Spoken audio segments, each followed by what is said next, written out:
Neil Orbison. That's right. You don't have to cry, though, folks, because we Roy are back. Orbison, not Roy Roy Orbison. Roy Orbison, you know. Yeah. Only the lonely. Only the All right. Don't be lonely. Listen to the American Adversaries. And we're here live at 5, Sunday through Friday, of course, on AM 660 The Answer. Except Monday, we'll be taking that off because it will be Memorial Day. So you wanted to play Crying Over You. Why? Well, I wanted to dedicate it to one of my former, that sounds like, you know, TV shows, one of my former NFL players, Reggie Branch. Now, Reggie, we just did actually we did a big fundraiser for Seminole High School right out here in Sanford. And it was Jeff Blake and Reggie were two fellows that played out there, and they played very nicely and professionally. Yeah. And in golf, Reggie stinks. So I always like to, you know, every time he takes a shot, I finish it off by going, crying over you, because his ball's in the water. Has he hit anybody yet with a ball? A tree.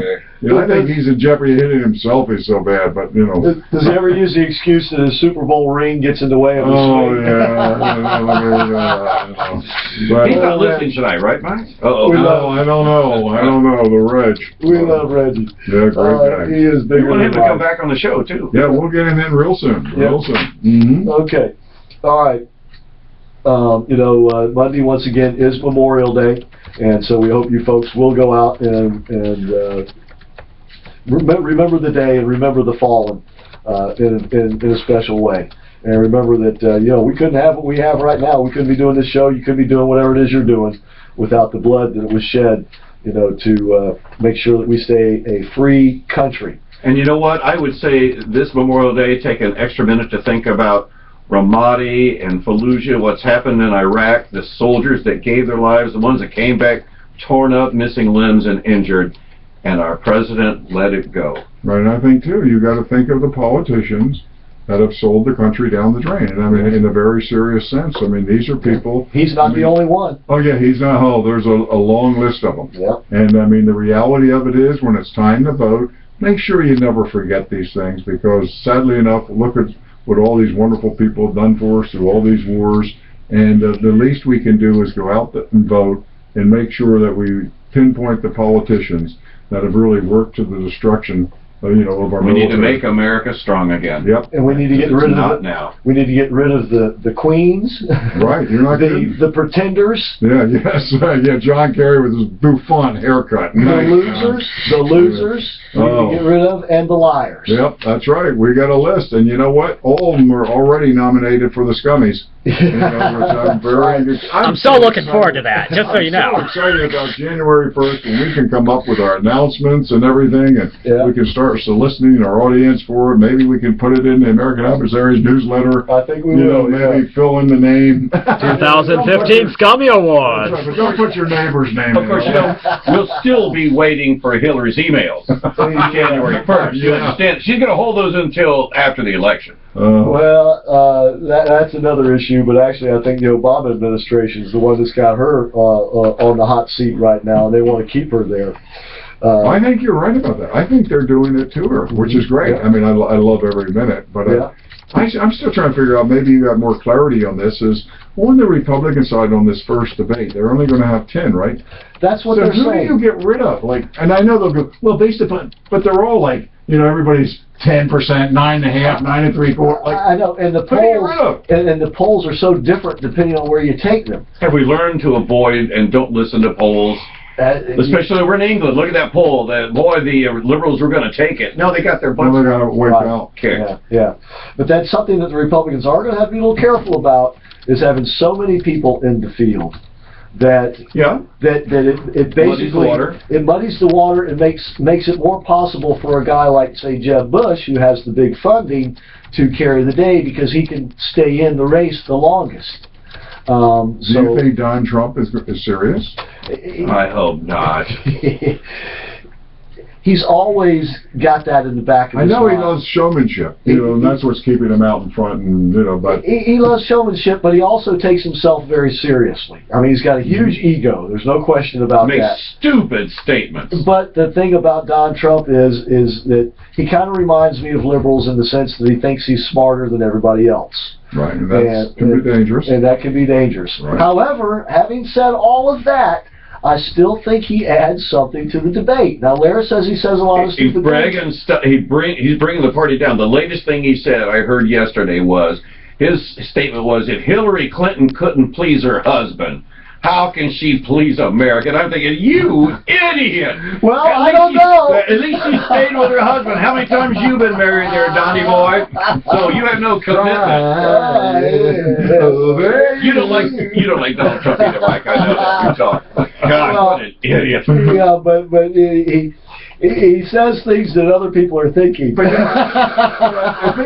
mouth. Like with Carly Farina, though, where I think there really is something there, but will she ever get to the stage? I don't know. Money has a lot to do with it. Money. Yeah, I agree. At the end of the day, in politics, it probably has everything to do with it. I think the biggest toss-up is who's going to get picked as vice president. No matter who gets picked as the nominee, that's neither here nor there. Well, there's a lot of people looking at things that way. Well, who the vice is going to be. But doesn't Jeb Bush, though, every time I see him, honest to God, he just looks like he's not there. You're bothering him.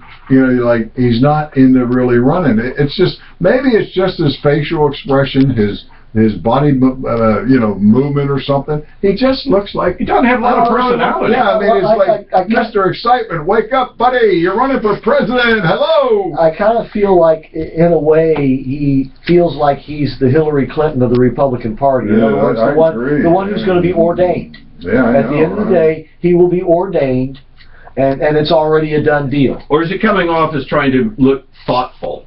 That's the way I kind of look at it sometimes. And he needs a personality like his brother had. Yeah. Yeah, I mean, this is no Mr. Electricity. I mean, it's like you watch the guy going, hey, you are running for president, you swinging guy. And at least be enthusiastic, God, Show me a little excitement, brother. Show me some love, brother. You guys don't think his main job is to be the spoiler, do you? Who, Jeb Bush? Yeah. No. No. Enhancement talent? No, I think that some of the others in the party who are running are going to be those things. I think that the serious contenders are Jeb, because he brings in the money. And Rafael Cruz, not Rafael Cruz. Ted Cruz. And Marco Rubio. Because he's bringing money in. I think Marco's in there. I think he's going to be a contender. He's got that likability. Right. He has. I heard him the other day when I was working out at the gym, and I was pretty impressed. That was that interview on Sunday, and boy, he's well spoken. He is, and seemed like he knew his issues. Yeah. No teleprompter there. No, I mean, that's right. You got it. I think they're the top three in terms of ability to go forward with this thing. Rand Paul's probably close to that top three too, but you get past that, and the money is just going to be real hard to come by. You know what I'm saying? No, I know what you're saying. Carly's going to have a hard time raising money. Huckabee's going to have a hard time raising money. Santorum's going to have a hard time raising money, because the flashier guys are going to get the money that they'll be after. You think Kasich could be a wild card? Kasich and Walker. I could see them replacing Jeb in that top three tier. Walker has a lot of fans going for him right now, but it's too early in the game. I don't think he'll do it. I don't think he'll be around at the end.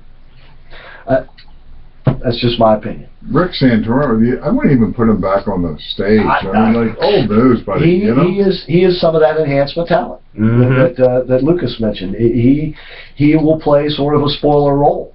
And the more guys like him that get involved, actually, the better it is for Jeb Bush, because they begin to cancel one another out. Just let everybody up. But that's why I think that the two that have the staying power, besides Jeb, are Marco and Ted Cruz. That they'll outshine, they'll outlast all the enhancement talent that's going to be out there as well. And in the end, I would be surprised if one or not both of them will be the top three with Jeb Bush. And now George Dopinopalis will not be doing any more. Dopinopalis. Don't be surprised. Trending now, Dopinopalis. Actually, that had already been decided by the Republican Party that he was not in debates. Interviews. ABC's still going to use him for that. Well, if the candidates grant him an interview, they don't have to grant him an interview. That's unbelievable, George Dopinopalis. If I were the Republicans, if I were to tell ABC, Don't send George. If you want to interview me, send somebody else. Yep. You know? Yeah. I mean, I just, it's so hilarious, though, when you watch Dopinopalis, you know, and I love how they try to protect their turf. Yeah. Hey, buddy, we know what the story is, and nice try, good luck. Well, and, like I said last you ought to recluse yourself from life. He reminds me of the organ grinder's monkey. The Clintons play the tune, and he dances to it. Yep. You got that right. Okay, folks, I hear the tune, so that means we're going to have to dance on out of here. Don't forget, WDW News with Nicholas Cicero, 1520 at 8 o'clock. We'll be back tomorrow.